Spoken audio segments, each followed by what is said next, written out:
से मते भी कहले मो पाखरे पुओ होई रहइबो। କିଛି ଲୋକ ତ କହୁଛନ୍ତି ସାଇ ଭାଇ ଭଲ ନୁହଁ ପଇସା ପାଇଁ ଏମିତି କାମ କରୁଛନ୍ତି। ना ना सेटा सेटा मीडिया लोक समस्त सेया कहबे काहे ना जेहेतु से कंट्रोवर्सी रे पछचंती साई भाई के भी किछि कहबे आपण भी किछि कहि परिबे।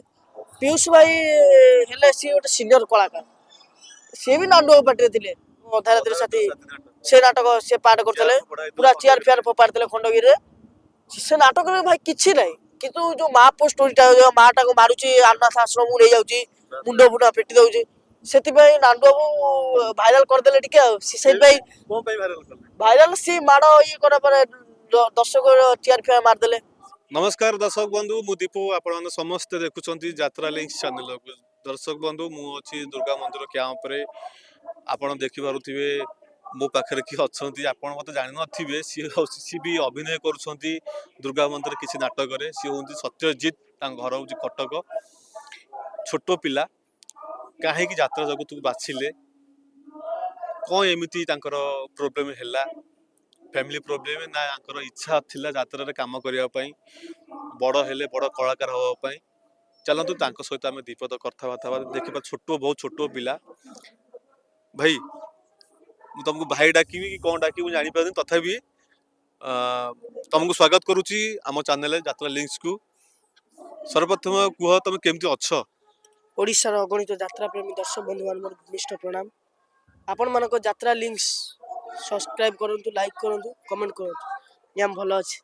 यात्रा को एंट्री करया पछरे कार हाथ अछि ये मो दादा अछंती जे से पाटरे भी हीरो अछंती किसे तो मो दादा अछंती पाटरे हीरो अछंती हमर जे डायरेक्टर हमर सुशांत दास ए हमर जो अनाथ नाटक जे रचना निर्देशना करचंती से से तांकर जने असिस्टेंट थे श्रीयुक्त सुभाष चंद्र पंडा तांको सहित मु काम करची दंडरे हमर जो दंड हुए दंड यात्रा सेतर मु काम करची 22 दिनिया काम करची सार को एठी तांकर पिला भी डांस पिला करथले डांस पिला कला पर भी से माने टिके ना को एक्सेप्ट करलेनी आकर जे परिचालक कहले पिलाटा बाग करूनी आमर जे डायरेक्शन दउतले ताको असिस्टेंट सुभाष सर से मते एठी आनी चंदी से कहले पिला गोटे अछि ताको आनिबा ही यात्रा को आसी बेलु कहतला मु से सब आम मुख्य परिचालक जे श्रीयुक्त प्रफुल्ल कुमार महला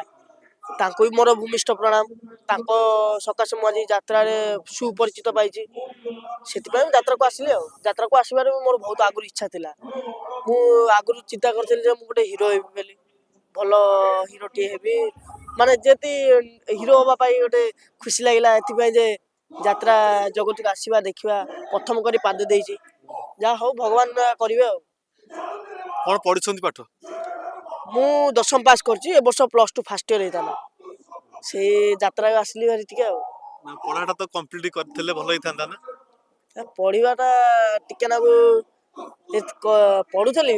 पढ़ुथले भी आगु पढ़िथांदी पढ़िलनी एथि पाई मोटे टिके यात्रा पार्टी पाई इच्छा हला खुशी लागिला टिके समस्त बड़ कलाकार मानक सहित मिसिबागु सेति पाई मु यात्रा पार्टी आछि कहा परी हेबे बड़ हेले कापरी सेटा तो भगवान कहिए हमर दर्शक अछंदी दर्शक ताली अछि हातर भी गाली भी अछि पाटी गाली अछि ताली अछि कापरी होबा मोर जे मु जाको बेसी फॉलो करे से होजनी मोर गुरु साई भाई यात्रा सम्राट तुलसी गण नाट्य रे भी ए वर्ष पाठ करचंदी से नेगेटिव करचनी ताको टाइप रो टिके होबा भाई चेष्टा करिवा ई कंट्रोवर्सी एथि भाई हे जाई जे जेतु गोटे मालिक पैसा देई दिचंदी माने ताको हमर समस्त इच्छा अछि आपण भी मते 40 लाख कि 20 लाख देले हम भी इच्छा हो एति जेतु हम एति अल्प दरमार अछु आगु पैसा ये पाई से भाई कंट्रोवर्सी पस जाई जंदी हमर साई भाई से भी मते वर्ष डाकी जंदी ताको से जुआर जिवे डाकी जंदी ताको से पाठ करिया भाई से भाई साई भाई सहित केमती परिचय हैला साई भाई से तो हमर रंगमहल रे थिले साई भाई हमर साई भाई फास्ट रंगमहल थिले हम गाँ रे पार्टी पड़तला भाई मते कहथिले नेबे बेला से तो मु जान थली यात्रा कोन मु गाँ ड्रामा करथली ड्रामा कला पर ताको स्टाइल टिके करिया को इच्छा हला मु चेष्टा करली सब दिन भी सफल होबा पई चेष्टा करिवा पड़ियो मु चेष्टा करी भी आगु को जीवा चेष्टा करली से बे साप दर्जनी आपण भी जानि थबे यात्रा सम्राट तुलसी गण जाति रे साप जेतु हमरो श्रीयुक्त अनंत नारायण धळ नांडू बाबू जे ସିଏ ବହୁତ ବଢିଆ ଲୋକ, ମାଲିକ ଭିତରେ ବହୁତ ବଢିଆ ଲୋକ, କିନ୍ତୁ ସେଥିପାଇଁ କଣ୍ଟ୍ରୋଭର୍ସି ମାନେ ତାଙ୍କ ସହିତ ଇଏ ହେଇଛି ଯେ ଯେହେତୁ କାଳିଆ ବାବୁ ପଇସା ଦେଇଛନ୍ତି ସାଇ ଭାଇ କି, ସିଏ କି ତାଙ୍କ ଭିତରି କଥା ଆମ ତାଙ୍କ ପର୍ସନାଲ କଥା, ସେଥିରେ ବି ଆମର ମୁଣ୍ଡ ପଡିବା କିଛି ଇଏ ନାହିଁ। ଯେହେତୁ ଆମେ କାମ କରିବା, ବହୁତ ଆମକୁ ଲୋକମାନେ ଯେ ଆଶୀର୍ବାଦ ଦେବେ, ଆମେ ଆଗକୁ ଯିବାକୁ ଚେଷ୍ଟା କରିବା। ଯେତେବେଳେ ତମେ ଆଉ କିଛି ଦିନ ଗଲା ପରେ ପପୁଲାର ହେଇଯିବ, ତ ତମେ ବି ସେମିତି ହବନି କି କୋଉଠୁ ପଇସା ନେଇ ଆସିବ ଆଉ କୋଉ ଯାତ୍ରା ସବୁ ପଳେଇ ଯିବ, ସାଇ ଭାଇ ଭଳି ଭଳିଆ ହଇରାଣ ହବନି ତ? ହଇରାଣ ହଇରାଣ କଥା କହିହବନି, ଯେହେତୁ ଆମେ ଯାତ୍ରା ପାର୍ଟି ଆଇଛୁ ଯାତ୍ରାରୁ କିଛି ଜିନିଷ ଶିଖିବା ପାଇଁ, ଶିଖିଲେ ସିନା ଆମେ ଆଗକୁ ଲୋକଙ୍କୁ ଦେଖେଇବାକୁ ପଡିବ, ନ ଶିଖିଥିଲେ ଆମେ ତ କିଛି କରିପାରିବାନି, ଚେଷ୍ଟା କରିବାକୁ ପଡିବ, ଯାହା ବେଲେ ଚେଷ୍ଟା କରିବାକୁ, କିନ୍ତୁ ଆମେ ସେଭଳିଆ ପଇସା ଇଏ କରିବା କଥା ନୁହେଁ, ଆମେ ଆଗ ଭଲ କଳାକାର ହବା ଟିକେ ଦରକାର। ଘର ଲୋକ ଛାଡିଦେଲେ, ଘର ଲୋକ ମନା କଲେନି ନାଇଁ ପୁଅ ତୁ ଯାଆନି ପାଠ ପଢେ କି କଣ କରେ?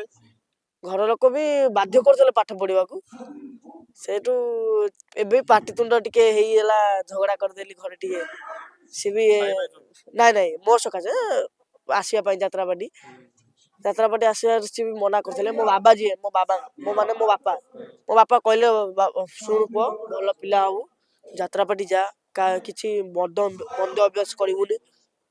ମୁଁ ଜାଣିପାରିଲି ଖାଲି ପାଟିରେ ସିଙ୍ଗାପୁର ମଧୁରୀ ଏଗୁରା ସବୁ ଖାଇବାକୁ, ହଁ ଏଗୁରା ଖାଇକି ଆମ କାମ କରୁ। ତମ ଅଭିନୟ ଘର ଲୋକ ଦେଖିଛନ୍ତି? ନା ଏବେ ଦେଖିବେ, ଆସନ୍ତା କାଲି ଯିବ ଆମ ଗାଁ ପାଖକୁ ପାର୍ଟି, ଆସନ୍ତା କାଲି ଯାଉଛି ଆମ ଗାଁ ପାଖକୁ ବାହାରା, ଯିଏ ବି ଆପଣ ଜାଣିଥିବେ ଚଣ୍ଡୀ ବାହାରା ଚଣ୍ଡୀ ଖେଳ ପଡିଆ, ସେଇଠି ଆମ ଗାଁ ଯାତ୍ରା ହବ, ଆସିବେ ଦେଖିବାକୁ।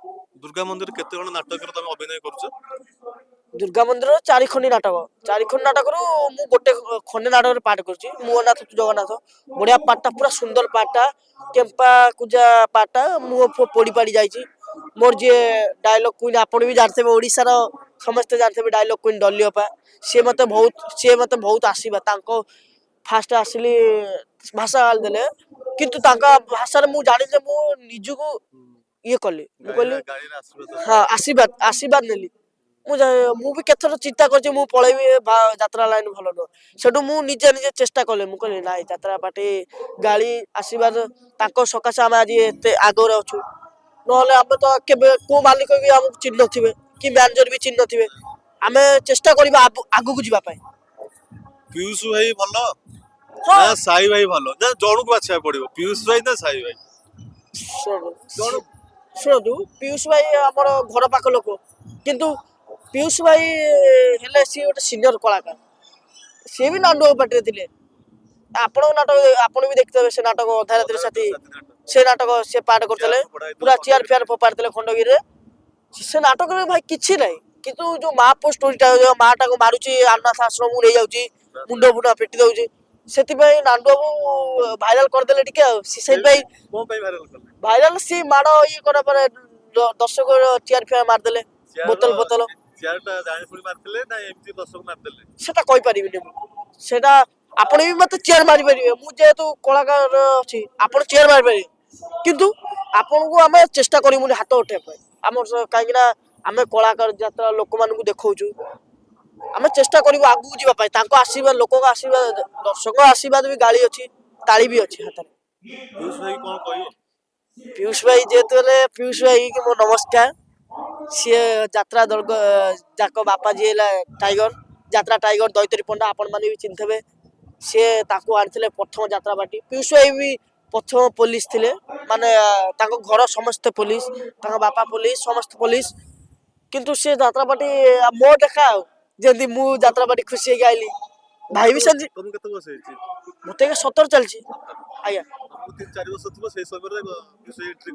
ଆଜ୍ଞା ଆଜ୍ଞା। ପିୟୁଷ ଭାଇ ସେତେବେଳେ ମୋର ପିୟୁଷ ଭାଇ ଥିଲେ, ଏବିକା ମିଡିଆ ଆଗରେ ସାଇ ଭାଇ, ଯେହେତୁ ପିୟୁଷ ଭାଇ କଣ୍ଟ୍ରୋଭର୍ସି ରହିଯାଇଥିଲେ ଘରେ, ଏବେ ସାଇ ଭାଇ ହାଇଲାଇଟ୍ ହେଇଛନ୍ତି, ସାଇ ଭାଇ ମୋର ଗୁରୁ। ଆଚ୍ଛା, ସାଇ ଭାଇ ଯଦି ଚାହିଁବେ ତମକୁ ତାଙ୍କ ପାର୍ଟିକି ନବା ପାଇଁ, ଆଜ୍ଞା ପଳେଇଯିବ? ନିଶ୍ଚୟ ଯିବନି କାହିଁକି, ଯେହେତୁ ଆମକୁ ଗୋଟେ ଖୁସିରେ କାମ ମିଳୁଛି, ଆମେ ଛାଡିବା କି? ଏ ମାଲିକ ବି କହିଛନ୍ତି ନାଟକ ରଖିବେ ବୋଲି, ରହିବାକୁ କହିଛନ୍ତି, ଯେହେତୁ ବହୁତ ମତେ ଭଲ ଲାଗିଲା ସାଇ ଭାଇଙ୍କର ଯୋଉ ଇଏ କଥାବାର୍ତ୍ତା ଚାଲିଚଳନି। ସେ ମତେ ବି କହିଲେ ମୋ ପାଖରେ ପୁଅ ହେଇକି ରହିବୁ। ନା ମୁଁ କିଛି କହିଲି, ଲୋକ ତ କହୁଛନ୍ତି ସାଇ ଭାଇ ଭଲ ନୁହଁ, ପଇସା ପାଇଁ ଏମିତି କାମ କରୁଛନ୍ତି। ନା ନା ସେଟା ସେଟା ମିଡିଆ ଲୋକ ସମସ୍ତେ ସେଇଆ କହିବେ, କାହିଁକି ନା ଯେହେତୁ ସେ କଣ୍ଟ୍ରୋଭର୍ସିରେ ପଶିଛନ୍ତି ସାଇ ଭାଇକି ବି କିଛି କହିବେ, ଆପଣ ବି କିଛି କହିପାରିବେ। ନା ମୁଁ କହିପାରିବିନି ବା, ମୁଁ ଚ୍ୟାନେଲ ଚଲଉଛି, ମୁଁ କହିପାରିବିନି, ସେଟା ଦର୍ଶକ କହିବେ। ଦର୍ଶକ କହିବେ, ଆମେ ବି କହିପାରିବାନି। ଆଚ୍ଛା, ସାଇ ଭାଇ ତମକୁ ଦେଖିଲେ ଚିହ୍ନିଯିବେ? ହଁ ଚିହ୍ନି ପାରିବେ, ହଁ। ନିଶ୍ଚୟ। ଏବେ ତ ଆମର ଓଳାଶୁଣୀ ପାର୍ଟି କୋଉ ଜାଗାରେ ଦେଖା ହେଇଥିଲା ପ୍ରଥମେ? ଆମର ଫାଷ୍ଟ ଦେଖା ହେଇଥିଲା ଆମର ପ୍ରତାପ ନଗରୀ ସେଠି ରିହର୍ସାଲ ହଉଥିଲା ଭାଇଙ୍କର। ସିଏ ଫାଷ୍ଟ ଆସିଥିଲେ ଯାତ୍ରା ଗାଡ଼ି, ସିଏ ବି ସିରିଏଲ କରୁଥିଲେ, ସିଏ ବି ସେ ସିରିଏଲରୁ ଆଇଛନ୍ତି ଯାତ୍ରା। କିନ୍ତୁ ଆମେ ସିରିଏଲ କରିନୁ, ଆମେ ଯେହେତୁ ଗାଁ ଡ୍ରାମା କରୁଛୁ।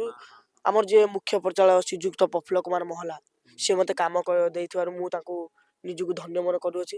ତ ତୁଳସୀରେ କାଇଁ ପପୁଲାର ପାଇଲେ, ସାପ ଗୋଡେଇକି? ନାଇଁ ସାପ ନୁହଁ, ସେଭଳିଆ ପାର୍ଟଟା ଭାଇ ପାଇଛନ୍ତି ଆମର। ଯେହେତୁ ମା ପୁଅ ଏଇ ବୋଧେ ଶେଷ ଦେଖାରେ ମା ପୁଅ ମାନେ ଭାଇ ଭଉଣୀ କି ଅଧିକା ପାଠ ପଢେଇଛନ୍ତି, ଭାଇକି ପାଠ ପଢେଇ ନାହାନ୍ତି। ମୋ ଭାଇ ଯିଏ ସାଇ ଭାଇ, ତାଙ୍କୁ ସିଏ କହୁଛନ୍ତି ଯେ ମୋ ଭାଇ ଭଉଣୀ ପାଠ ପଢେଇଛୁ, ମୁଁ କାହିଁ ସେତିକି ପାଠ ପଢେ, ମୁଁ ବି ଚାହିଁଥିଲେ ସେତିକି ପାଠ ପଢିଥାନ୍ତି। ସେଇ କଥା ଲୋକଙ୍କୁ ଇଏ ଲାଗୁଛି, ଟିକେ ମାଡ଼ ମାରୁଛନ୍ତି ଯେତେବେଳେ ଭାଇ, ଲୋକଙ୍କୁ ଟିକେ ଇଏ ଲାଗୁଛି ଆଉ। ଆଉ ତାଙ୍କର ଗୋଟେ ରିବନ ଫିତା ଡାଇଲଗ ଅଛି, ଆମର ଯିଏ ରୋଜାଲିର ଅପା ତୁଳସୀରେ ଅଛନ୍ତି, ନେଗେଟିଭ ଆଣ୍ଟି ରୋନ କରୁଛନ୍ତି, ତାଙ୍କର ସେଇ ଭାଇରାଲ ଡାଇଲଗଟା, କାହିଁକି ନା ତମେ ପରା ମୋ ରିବନ ଫିତା, ସେଇଟା ତାଙ୍କ ଗୀତଟା ହେଇଯାଇଛି ଆଉ। ହଁ ସେ ଗୀତଟା ଟିକେ ହେଇଯାଇଛି ଆଉ। ଶେଷରେ ଯାତ୍ରାକୁ ଭଲ ପାଉଥିବା ଦର୍ଶକ ବନ୍ଧୁମାନଙ୍କୁ ତମେ କଣ କହିବ?